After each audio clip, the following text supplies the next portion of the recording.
just makes them up. Mix them up. Yeah, we'll make them up. What did I think I was trying to do in August? Yeah. Yeah. That sounds good. It might be similar to what I put for this year anyway. Well, that's okay. Hey, do we, how close do we get? We are at 144. Oh, that's not bad. Yeah. Pretty good. Pretty good. Did you want more candles? I just got. Oh, you did? Okay. You?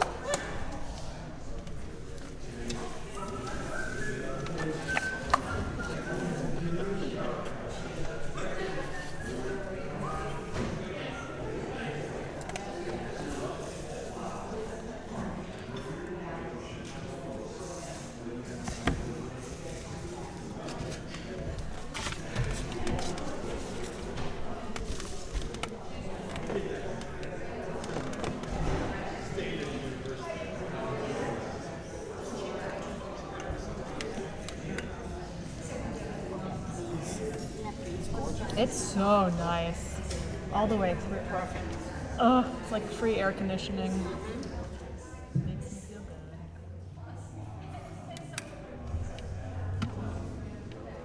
Tell me when, lady. Yeah, let's do it. Let's do it.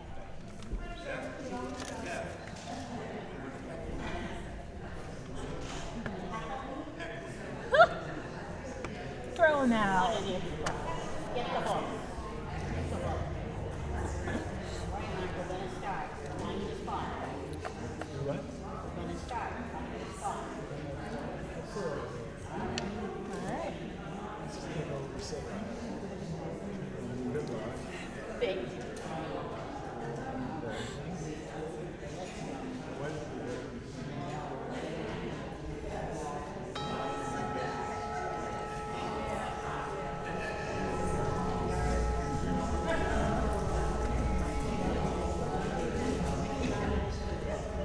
You did. Did you hear it? I'll do it again.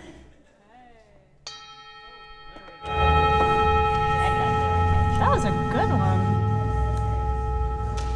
It's a rock.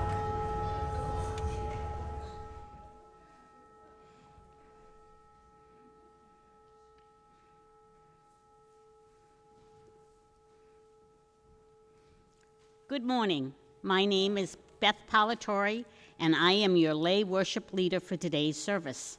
I warmly welcome you to the First Parish Unitarian Universalist Church in Bridgewater.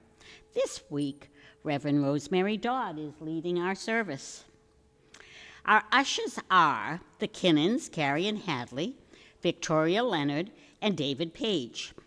Our coffee hour is hosted by Kathy, Pat, and Diane.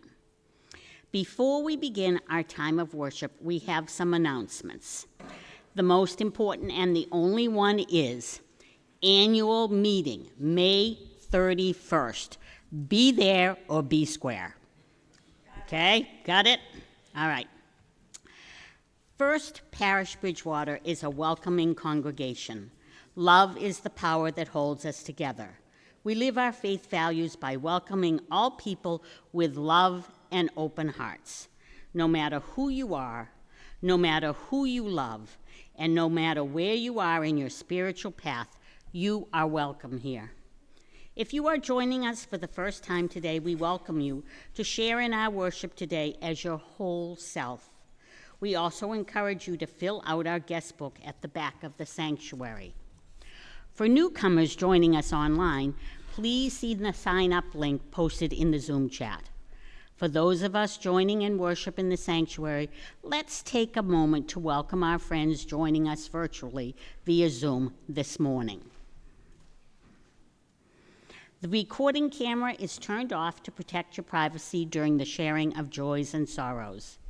In the event of an emergency, please leave the building through the main sanctuary doors, or should you need a ramp, through the School Street entrance to my left. Thank you for joining in worship today.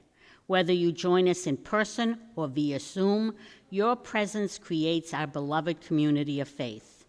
We will now begin our time of worship with the prelude.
Would Miss Hadley please come forward to light our chalice?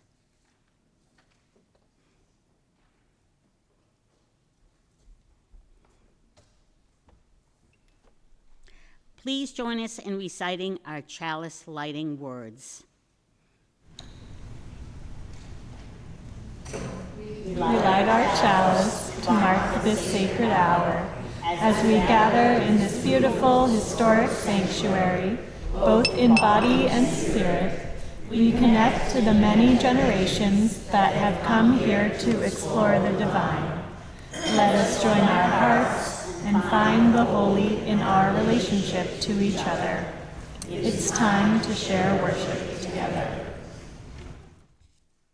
Please rise in body or spirit and let us join our voices for the affirmation of our covenant. Love is the spirit of this church, and service its gift.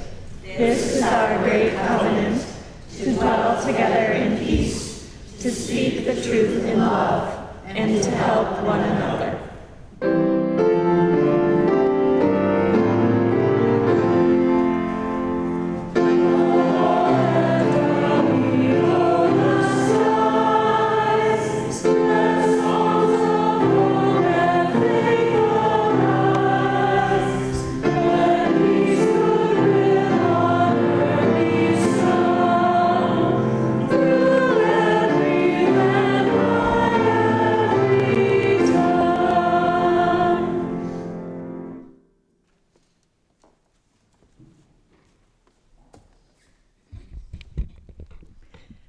Good morning, everyone. It is so good to be gathered here together for worship on this beautiful, finally beautiful day. We'll be complaining about the heat soon, but for now it's beautiful. I bring you greetings from the large group of ministers I was with yesterday in New York City. We celebrated the ordination yesterday of our newest UU minister, Reverend Karishma Neva Gottfried, who grew up in Oregon and was ordained by the Community Church of New York.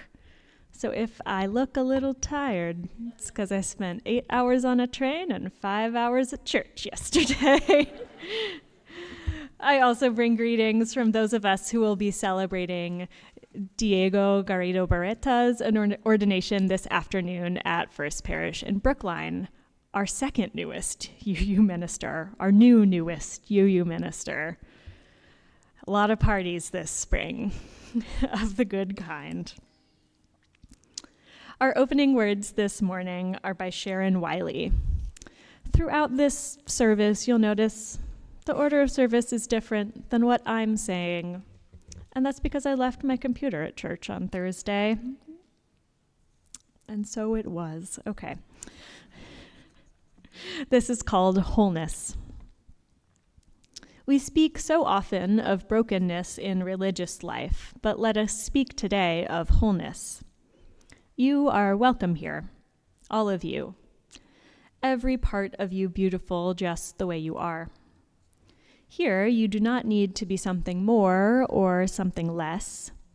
No holding back, no hiding, no exerting yourself, no trying to do more or be more. You have inherent worthiness and dignity. Nothing to prove here, nothing to prove to me or the person sitting next to you or our children or to anyone. You don't have to try and be witty or more quiet or more outgoing. You are beautiful. Every part of you, beautiful just the way you are. You do not need to change anything about yourself to be welcome here. Your skin, your hair, your belly, your limbs, your face, all beautiful, just the way they are. You are extraordinary. Each and every one of you different from each and beautiful in your own beautiful way. Breathtaking. So let us worship together. Our opening hymn is number 402 in your gray hymnal, From You I Receive. Denise is going to play it all the way through, and then if you're on this side of the room, you'll follow me and Victoria. If you're on this side of the room, you'll follow Desiree and Denise, and we'll sing it as a round a couple times after we sing it in unison. If you're confused, just follow the leader. We got this. Please rise as you're willing and able.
Now is the time in our service for the sharing of joys and sorrows, those matters of great personal significance that touch us, our families, and our loved ones.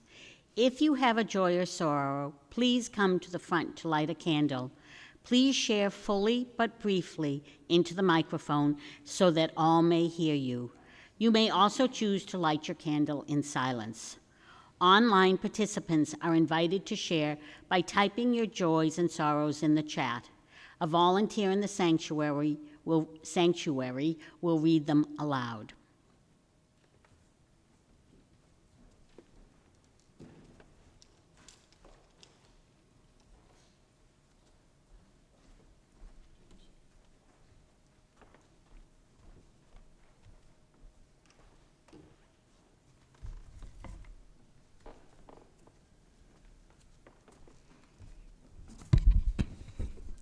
Let's take a deep breath in and a deep breath out together. If you want, you can put your hand on your belly and feel it moving in and out. And know that you can always return to your breath, centering and grounding you in the here and now. Today, I think we should go back to an old favorite, our embodied prayer, which I like to do periodically to remind us that it's not just words that heal, it's also our physical selves, and movement can be a part of that if it feels good for us.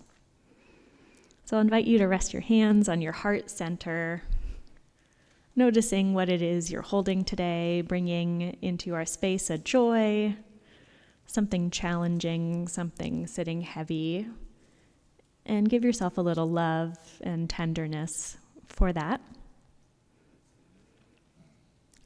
Now we'll think about all that we heard from our beloved community here today, and we'll extend our arms out to hold one another, to hold all that's held in one another's hearts and that was spoken in our sanctuary today. And then we'll expand our awareness out to the world, that news cycle that never stops, the violence in our world, the moments of peace. We'll extend our love out to the world, and then we'll bring that love of the world back to our heart center. I'm going to do this twice in silence, and you can follow me or go at your own pace, or just stay here at your heart center if that's what you need today.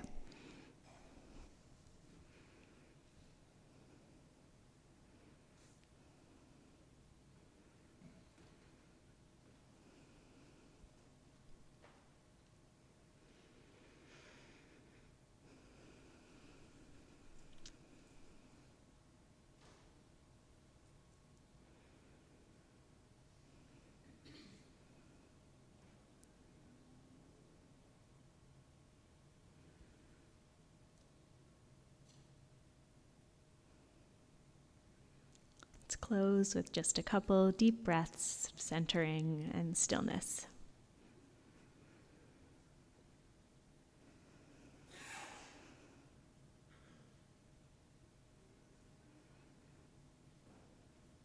Please stay seated as you are and join me in singing hymn number 409, Sleep, My Child. It's our musical meditation today.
This morning we're celebrating a new holiday to some of us, maybe, Holy Families Day.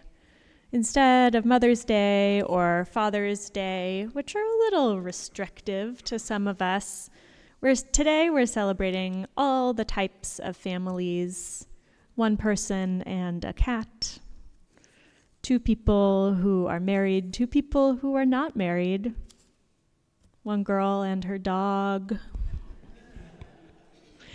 families who co-parent through divorce or separation, grandparents who care for grandchildren, aunties and uncles and cousins who are a part of raising the next generation. We celebrate all this.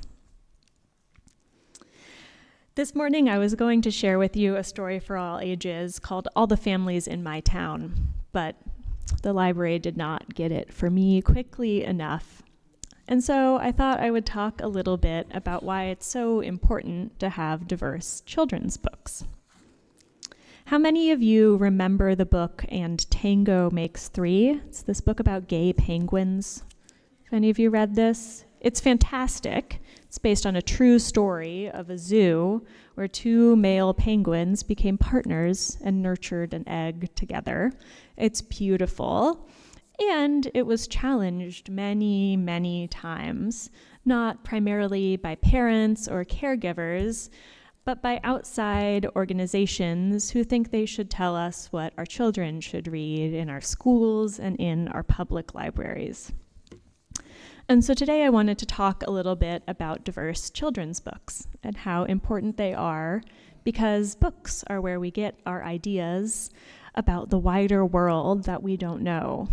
Who is in a family? What could families look like? What could my life look like?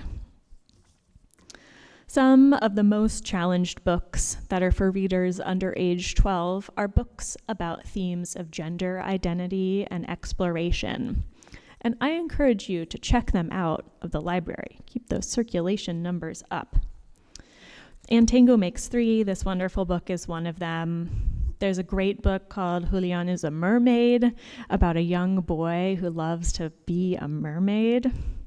There's a beautiful book called I Am Jazz about a young transgender girl told from her perspective. There's a book called Jacob's New Dress about a young boy who likes to wear dresses. It's important that we have these books available to all families, because while your family might not look like the one in a book, a child at school may have a family who looks like that. Someone, our neighbor, our friend, our Facebook friend, might have a family that looks like that. And it's also important that kids have access to stories about the hard things in life. And these books, too, are challenged regularly by these outside organizations. Stories about immigration, stories about losing a parent, stories about the aftermath of gun violence in our schools. All of these are challenged. I want to try a little experiment. You have to get ready to raise your hand if you want to warm it up. Would you raise your hand if you've recently read a book about someone whose life is different than yours? Or watched a show, or talked to someone, yeah. You don't have to be a reader to participate in diverse stories. Okay, you can put your hand down. Have you recently felt witnessed or seen in your own life experience by a piece of media?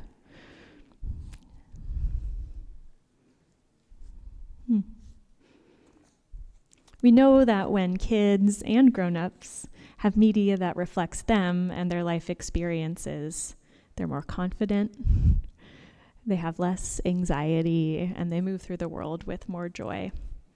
And so my challenge to us is to seek out these diverse stories. Seek out a story that reminds you of you, that helps you feel seen, and seek out a story that helps you appreciate difference. And this way, our community will continue to be rich and diverse. Today I've asked two families to share about their family experiences, which may be similar or different to our own.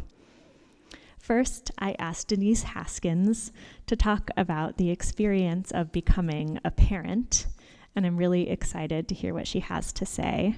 And then later, the Kinnan family is going to share their family story with us.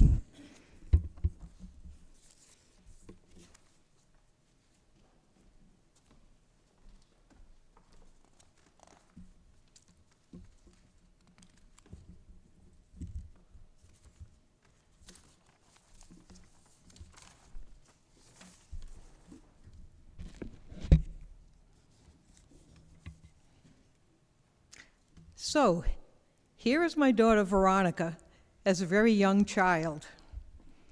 Veronica grew up in a Russian orphanage, and maybe now you understand why I chose the prelude that I did. She was born to alcoholic parents. She and her sisters were all taken by the state and put into different orphanages. You might think she looks unhappy in this picture. If this were an American child, you would say, oh, I better look into this kid and see what her problems are. This is not sadness, this is cultural. Veronica tells me, Russians never smile. They don't automatically smile for the camera like we do. She doesn't know how old she is there. This is the only baby picture she has of herself, and She's not even sure if this was taken at her house or in the orphanage.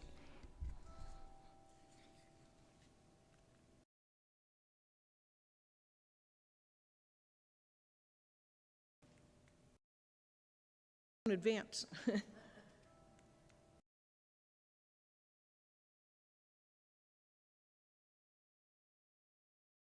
Her class in the orphanage. This is in St. Petersburg. She was not unhappy there. She doesn't call it an orphanage. She calls it a children's home. And let's see if I can pick her out. Nope. There she is. And this is her director, Lubov. Lubov was an extremely resourceful, caring, compassionate person who found opportunities for these kids that you wouldn't think would happen in an orphanage. Every summer, she put them all on a bus and took them to some Scandinavian country like Norway or Sweden, where they lived in deserted army barracks and picked blueberries and ran around in the woods all summer. It was not an unhappy place. So Lubov, toward the end of their education, she brought the 4 oldest girls together and said, I have an opportunity for you to go to America and for 1 year, where you'll serve as nannies, and then you'll come back and you'll finish your education. And you have till tomorrow to decide. And the 4 girls all said, we don't need till tomorrow. Go to America, where the streets are paved with gold. We'll go. So she spent 1 year. Well, she spent the year in Texas. Here she is with the little boy, Cody, that she cared for that year.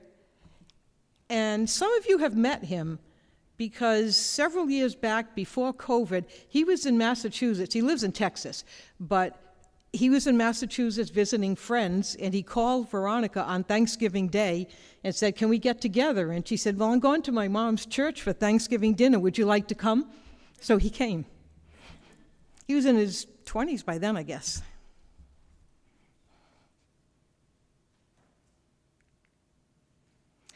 This is Anastasia, her best friend, also one of the girls that came to America. Now, I didn't know any of this story up until 1997. So how did Jim and I, my husband, who had made the decision to not have any children, end up adopting a Russian teenage orphan? Well, it all started with a sailboat, of course. So we had bought our sailboat in 1997, and we had plans to go to Martha's Vineyard for a week with our friends Bill and Liz Langfield, who also had a sailboat. So while we're deciding when to go on this sail trip, Liz and I were saying, let's go Saturday. And the men were saying, no, we can't leave till Sunday. We have obligations at Fall River Celebrates America, which was a waterfront festival. And Liz and I were being whiny about it and saying, but we want to go Saturday. And so the men said, well, why don't the 2 of you take a boat and go Saturday? And we'll take the other boat and go Sunday. And we thought, oh, good idea. Liz's boat was in Somerset, which is a 2-day sail from the vineyard. Ours was in Fairhaven, a 1-day sail. This is perfect. So Liz and I get on her boat. We said, we'll stop at Cuttyhunk on the way, sleep there, and then go on to the vineyard. So she's telling me about this Russian girl that needs a home, because what happened is the other 3 girls all got adopted by their families at the end of the year. Veronica was going to be sent back to the orphanage, as was the agreement. But she didn't want to go because she'd be the only one in her class, and she said there were no opportunities for education, apartments, jobs. So she said, what should I do? Well, her best friend Anastasia that I just showed you before, the shorter one, she lived in Somerset with friends of ours, the Murrays, and they said to her, just come on up to live with us, we'll find a family for you. So guess who the family was? So I told Liz, no, we don't want to. I don't want to adopt a kid. I don't want a kid at all. I have hundreds of kids at school, and I can send them home at the end of the day, and it's all fine. So the next morning, I called my husband on my cell phone, which came in a box this big. Remember those? And I said, "Are you two on your way?" And he said, "Yes, we are, and we have 2 stowaways on board." And I said, "Well, who? Who are they?" And he said, "It's a long story, but 2 Russian girls. You have till Tuesday to decide if you want to keep one." So we all get to Edgartown at about the same time. And there it is. I love this picture. This is Jim. None of you have met him. He died almost 20 years ago. That's me, looking younger. Bill and Liz Langfield, Veronica and Anastasia. This is the day we all met on our boat.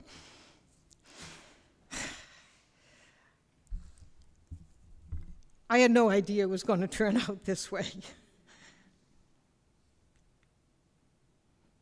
And there we are on just the 3 of us on my boat, our boat. It took me a long time to turn from saying our boat to my boat, but it's been 20 years, so I usually say my boat at this point.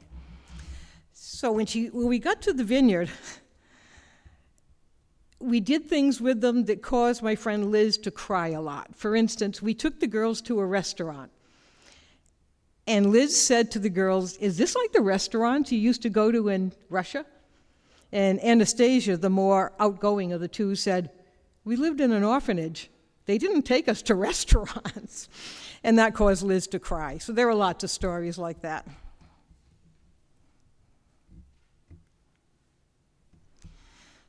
So she went to Apponequet, where I taught, which was great because anytime she felt insecure or lonely, she could just drop into my room. Or if she needed money. This is her graduation picture, which I love. It's my favorite picture of her.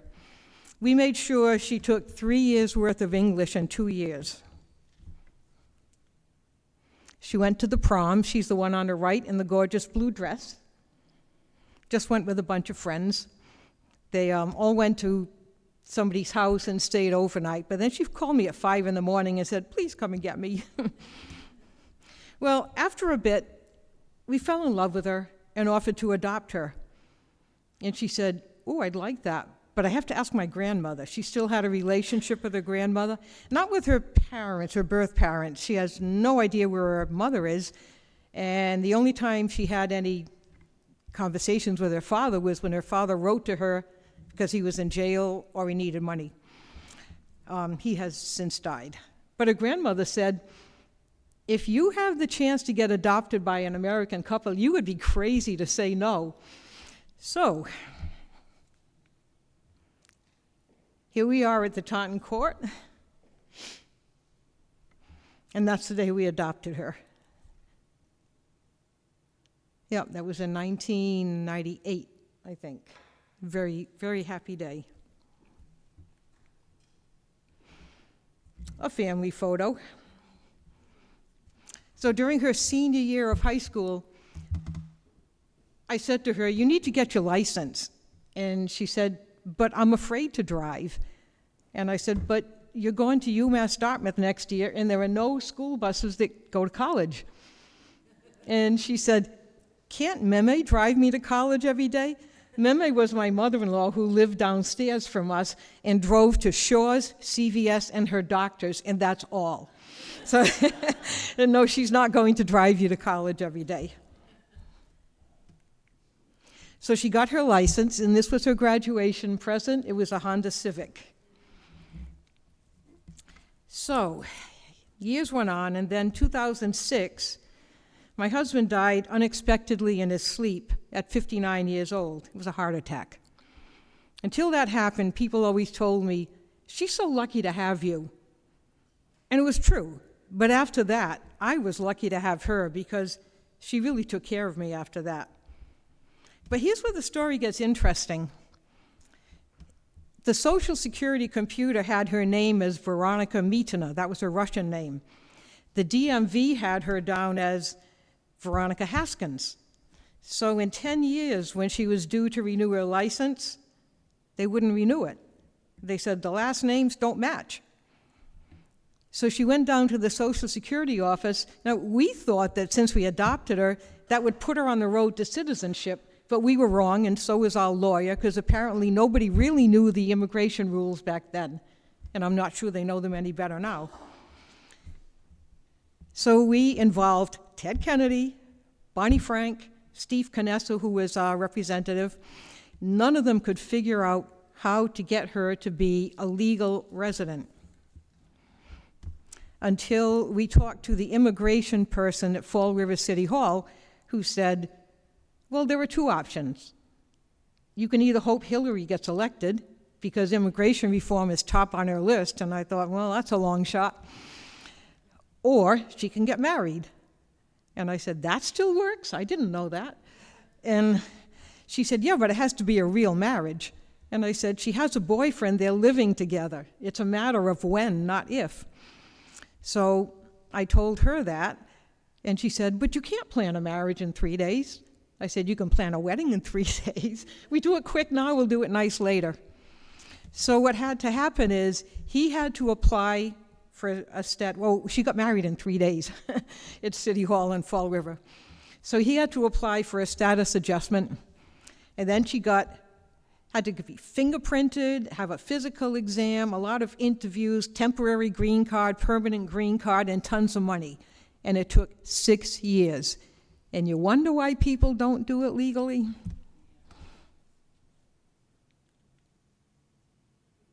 Oh, I forgot to show you this one. This was her graduation from UMass Dartmouth, where she majored in Spanish.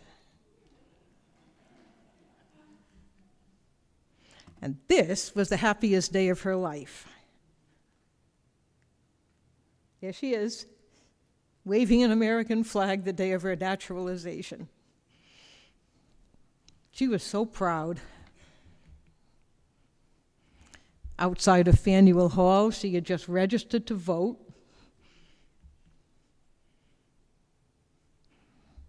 And there we are. Unfortunately, Jim had passed before that happened, so he never got to see that. So I just got a few pictures of us spending time together. This was skiing this winter. This was last weekend on the Wiggle Bridge up in York, Maine, where we stopped on the way to Portland. And this is Mother's Day last weekend. She came with me to Portland, couldn't go to the concert because, like I said, I could only get one ticket, but she said, I can amuse myself for 2 hours while you're at the concert. One last picture. I bet you didn't recognize me without my glasses.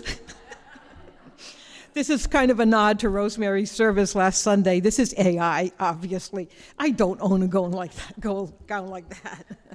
So that's the story of how I adopted a Russian teenage orphan.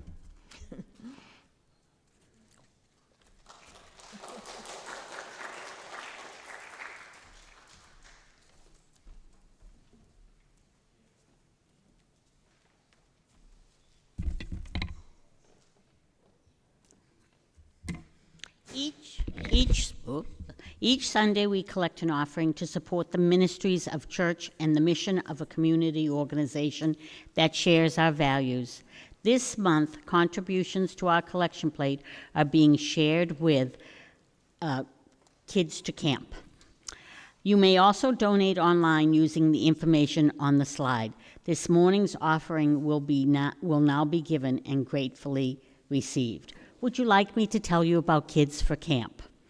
As we approach our 18th Kids to Camp year, we are grateful to have seen our Environmental Justice Project sponsor children's attendance at Sheep Pasture Nature Camp grow and become a successful annual event. Over the years, members of First Parish have generously donated enough to send many, many children to NRT Sheep Pasture Nature Camp. During the months of April and May, Share the Plate will help fund this ongoing worthwhile environmental justice project of the Green Sanctuary Committee. Go for it. This song has words that I'm sure you all know it. Feel free to join in and sing along.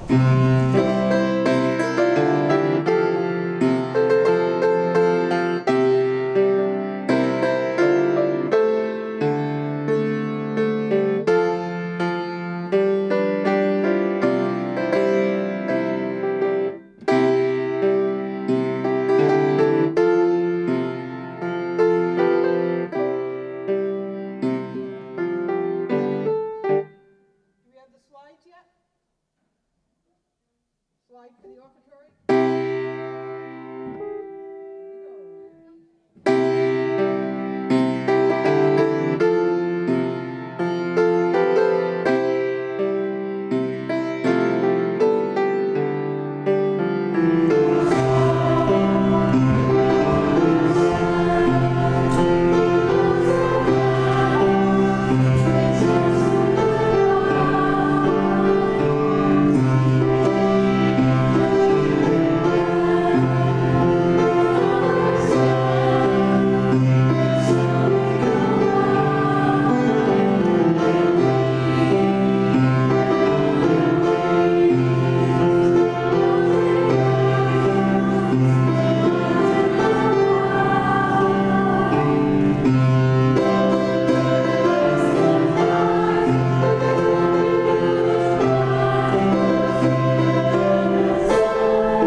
Different heights, you know. Thank you, Denise, for your music and your story. It's moving to me every time I hear you talk about it. Now I want to share a little bit about the Kinnan family, who are a family who've decided to share with us a little bit of their family story today. Hadley wrote these words, which I'll read to you. She's not ready to speak from the microphone yet, but she wrote this. I asked her what's special or important about her family. My family is really important to me, and we've been through a lot together. My dad, Joe, is a big part of that. He's really tough and kind, but also very sarcastic, which can be funny. He doesn't give up easily, and he always tries to stay strong no matter what's going on. Before I was born, my dad was in a really bad nightclub fire in 2003, and he got badly burned. Since then, he has had a lot of surgeries and has had to go through a lot of hard things. Even though that happened, he didn't let it stop him from living his life. What I think is the most amazing about my dad is that he still has a positive attitude. He jokes around, stays strong, and keeps going even when things are hard. He has taught me to be strong, to never quit, and never give up. I'm really proud of him, and he means a lot to me.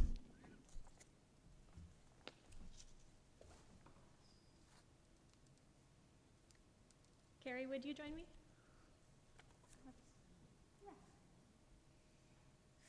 Hadley and Carrie, do you want to come up? Very brave. All right. I wanted to ask Carrie a couple questions to share about her family too. Carrie, do you have an important story in your family that you think would help us get to know you better?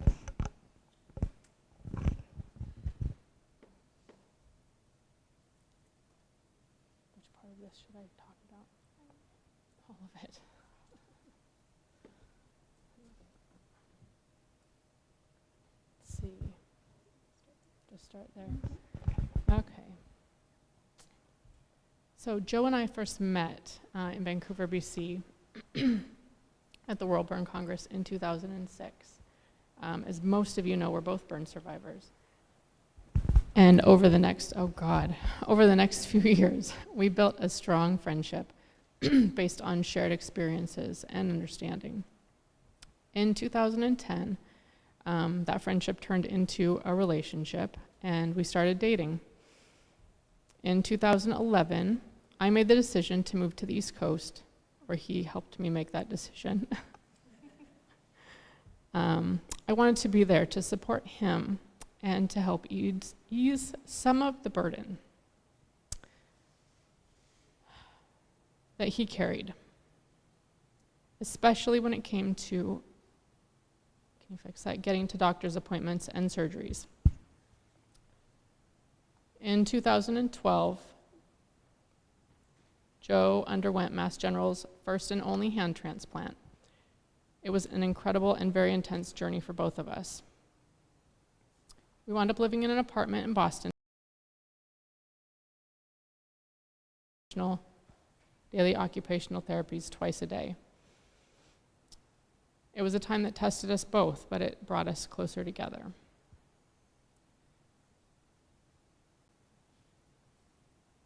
In 2013, we received the greatest gift.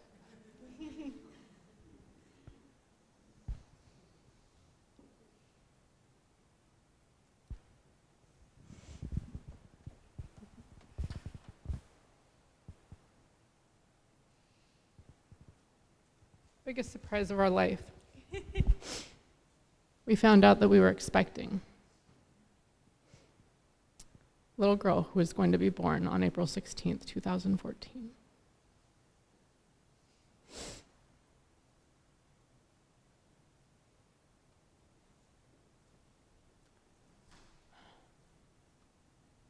Joe continued to have surgeries.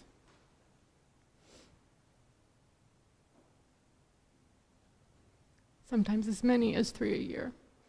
So hospital visits became a regular part of our lives. But it didn't affect Hadley. From the time she was just 3 weeks old, she was right there with us, growing up surrounded by incredible nurses and caregivers. The nurses would scoop her up and take her away, and they wouldn't bring her back unless she needed to be fed or changed. Because of that, the hospital never felt like a scary place for her. Instead, it was somewhere where she felt safe and comfortable, and even at home. Watching Hadley adapt, with such great ease and confidence, even under those circumstances, has been nothing short of amazing.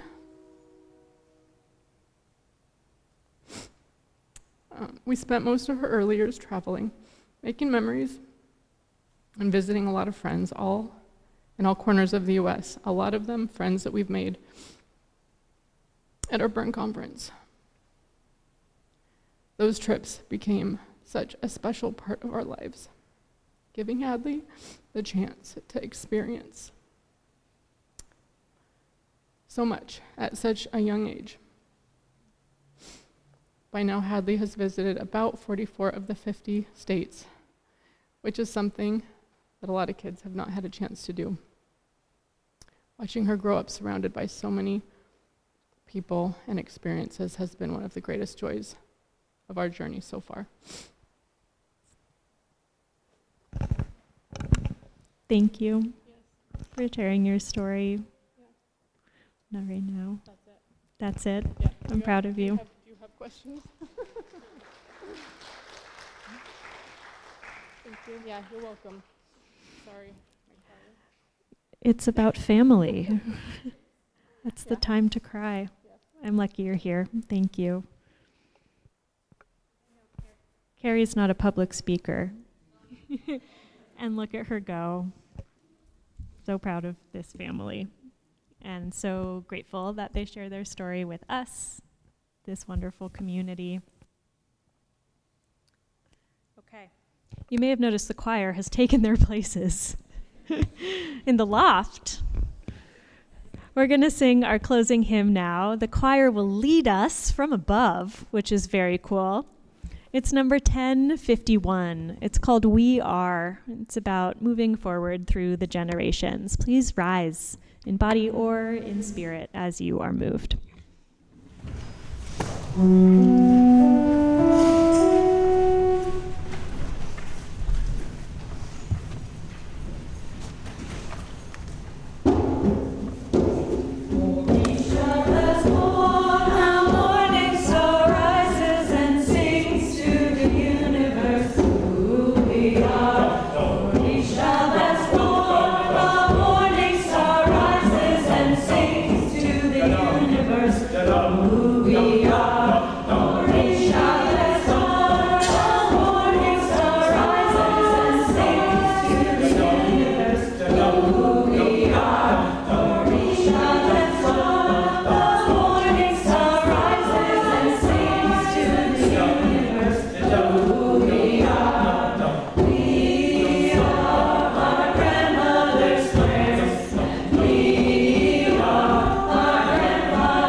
Thank you, choir. The rest of us will catch it next time. I want to offer a blessing to all those who have cared for a child. This is called The Many Names for Mother, Father, Parent by Janet H. Bowering. Blessed is the person who feeds and warms, washes and comforts a child, and soothes them in illness, for they shall be called caregiver. Blessed is the person who gives shelter and food, clothing, toys, books, and tools, for they shall be called provider. Blessed is the person who opens doors in the child's experience, who explains the puzzling and wonders at the mysterious, for they shall be called teacher. Blessed is the person who shields a child from that which will wither or warp, who protects a child from abuse or exploitation, who guards against bullying and scorn, for they shall be called defender. Blessed is the person who takes time to listen, who is there for a child in the darkness, who is aware of the fears, who speaks the words of encouragement in moments of despair, for they shall be called sustainer. Blessed is a person who guides a child in the search for beauty, who encourages them at what is daunting, who studies them as they explore new experiences, who fires their aspirations and their dreams, for they shall be called inspirer. Blessed are all these persons who help bring an infant along the many paths to maturity. For in them is the future well-being of humanity. Amen.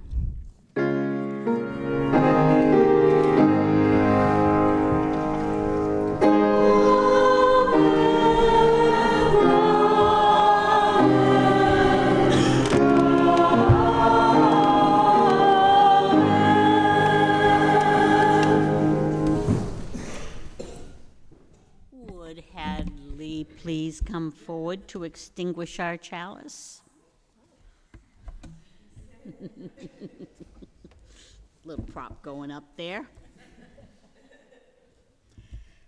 Please join me in our chalice extinguishing words. We extinguish this flame, But not the light of truth, the warmth of community, the fire of commitment. These we carry in our hearts until we are together again.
Time for worship has ended. Our time of fellowship now begins. If you would like to stay for coffee hour, please make your way to the upper parish hall. The ushers will assist you in using the elevator as needed.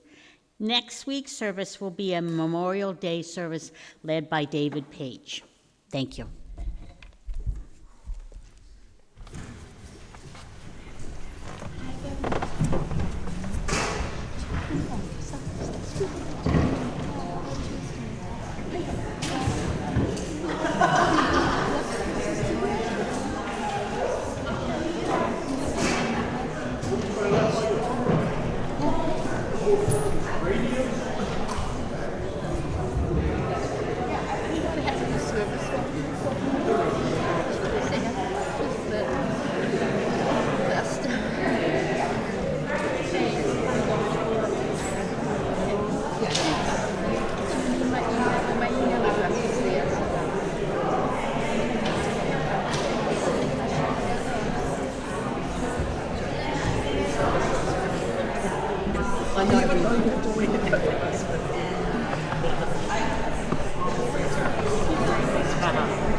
No, I'm going to another ordination.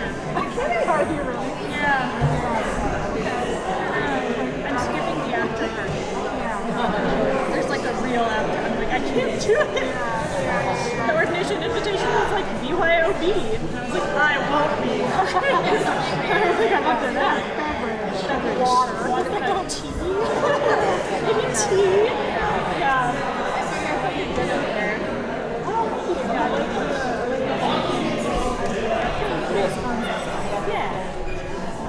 How did you do it? I brought a bunch of stuff. Yeah. A bunch of crayons and markers. And in waiting for my son, I found a bunch of clothespins to make wreaths. Oh, I actually found the pattern to make the wreath with beads and all, and it's all in the bag. 140. I want to say 146.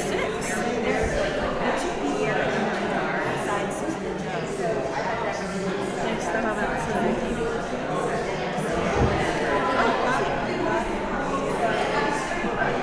oh yeah.